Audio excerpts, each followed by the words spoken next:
Welcome to our 365 Daily Devotion. Ako po si Alexander Gomez ng Batch 3. At ang topic po na tatalakayin natin ngayon ay sino ang Angel of the Lord. Ngayon po ang ating pag-aaralan ay tungkol sa Exodus chapter 3 verse 2 to 6. Sinasabi dito na, "And the angel of the Lord appeared to him in a flame of fire out of the midst of a bush. He looked, and behold, the bush was burning, yet it was not consumed.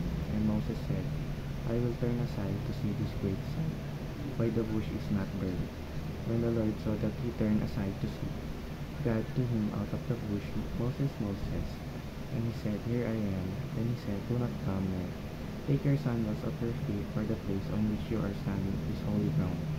And he said, I am the God of your father, the God of Abraham, the God of Isaac, and the God of Jacob. And Moses hid his face, for he was afraid to look at God." Teaching number 1. The angels of the Lord speak as God. Ang anghel ng Panginoon sa Biblia ay madalas na nagsasalita sa unang panauhan bilang Diyos, na nagpapakita ng kanyang pagkakakilanlan bilang hindi lamang isang ordinaryong anghel, kundi bilang isang makapangyarihang representasyon o pagpapakita ng Diyos mismo.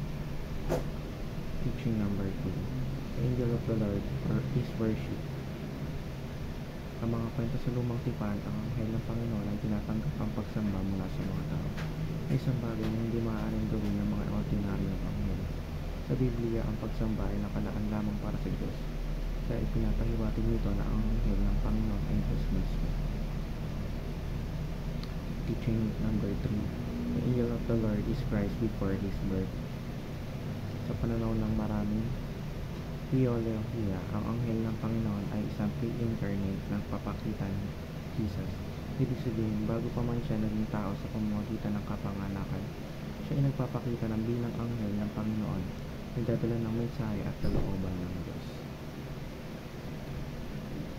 Application number 1. Know who Jesus is before His death. Know who Jesus before His birth. Pag-aralan ang mga bahagi ng lumang tipan kung saan lumilitaw ang anghel ng Panginoon upang higit na maunawaan ang presensya at gawain ni Kristo kahit bago pa siya nagkatawang tao. Application number 2. Study the Christocentricity of the Bible. Ang buong Biblia ay naglalahad ng kwento ni Jesus mula sa lumang tipan hanggang sa bagong tipan. Application number 3. Cultivate a Christocentric life. Sa pamamagitan ng pagkilala kay Jesus bilang Diyos mula sa pasimula, ang ating pamumuhay ay dapat nakasentro sa Kanya. Itaguyod ang pananampalataya, pagsunod at pagsamba sa Kanya bilang pangunahing layunin ng